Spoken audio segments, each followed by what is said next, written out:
This film, I have to say, is a little bit darker than the rest. Would you say that was fair? Yeah, I mean, I think it's just because the story it sort of contracted again to be just about relationships between a very small group of people, whereas the last two were big fantasy like adventures and things. Actually, maybe the second one wasn't. Maybe the last one just was. And I guess that makes it lighter when there's a bad guy to fight against. It's easy to understand, but when the bad guy becomes something in between Edward and Bella's relationship, it makes it more complicated and weird for an audience to deal with. Hopefully. Sure. Yeah, that's a good point actually. I sat next to a pregnant lady in the cinema yesterday watching the film, and I felt very sorry for her. It's quite not graphic because you don't see all that much, but there's a real suggestion of some gore in this. Was it weird to film that kind of thing?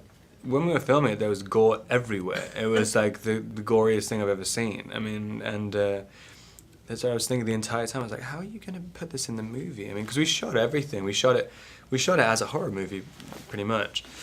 And then I think Bill realized, like, oh wow, like this is never going to be able to be a PG-13. It's not going to happen. So I got to figure out some different way of telling the story. But at the beginning, it was fun. I mean, my head was covered in blood and stuff, and I was like, this is crazy. Like, it doesn't make any sense. I read an interview with you the other day. You were talking about the wedding scene, and you're at the same stage as me in that a lot of your friends are starting to get married. What was that like to film? It was fun. I mean, one thing about it, there were the whole crowd of people. There were pretty much every single person who's worked on the series since the first one, and me and the vampires basically haven't really hung out with the human cast since the first movie, because we're never in the same scenes ever. And so, and in the first one we hung out all the time, so it was really nice to kind of see people after years. And it was kind of like a weird reunion type thing. And then, I guess I had the easy part of the marriage though. I mean, I just kind of had to stand there. I mean, Kristen was freaking out about everything. I mean, she had to wear the dress, and all the paparazzi were trying to get pictures of the dress and all that stuff. Whereas I didn't really, I just could stand there in the same suit as all the other guys. Similar to real life, I guess. You just have to sort of stand there and do your job standing there. Talking about paparazzi attention, obviously there were so many, and trying to get pictures of the wedding scene, and obviously the scene when you guys were on the island. What was that? Because that looked like the most beautiful place to film. Did you have fun on the island when you were filming those sections? Yeah, it was incredible. We were just in. Someone just told me what the place was called. It's like just up the coast from Rio, and it was absolutely amazing. I mean, weirdly, the house which we were staying in was actually nicer than the house which we shot in.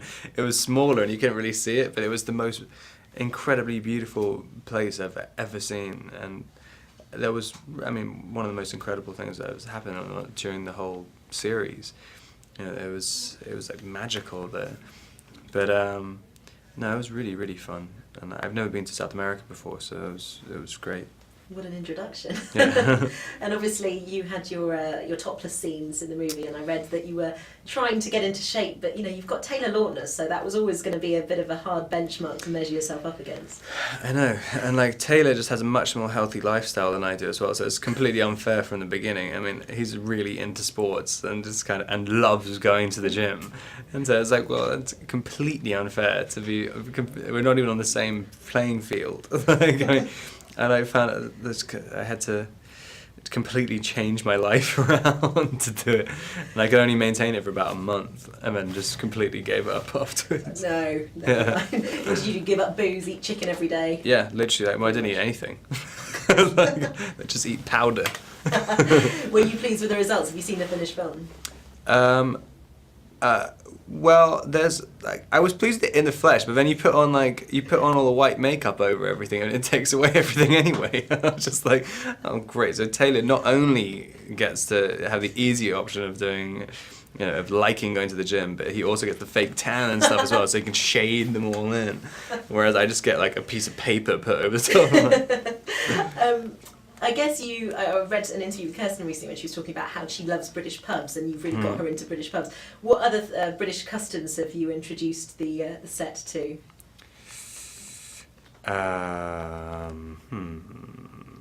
Guinness? Milk Yeah, and a tea? bit of Guinness. Yeah, tea more. Well, actually, no. Tea became kind of. I can't really exactly claim tea, like, but I don't know. Marmite a bit, Mm. but not. It hasn't really caught on that much.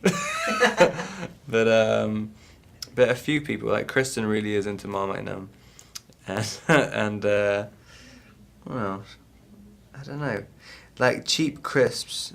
Like because crisps are completely different in America, and you don't get things like wheat crunchies and stuff and Space Invaders, which like I don't think anyone even eats in England. Like, but I always like those, and yeah, so everyone who goes to England now, it's like send me a picture like, with a pack of Space Invaders and stuff. Just finally, are you looking forward to your London premiere in a couple of weeks? Definitely, yeah. Because there almost wasn't one, and so I was kind of terrified for a second, because that's pretty much the only time I see my friends. Brilliant. Thank you so much for talking Thanks a to lot. us.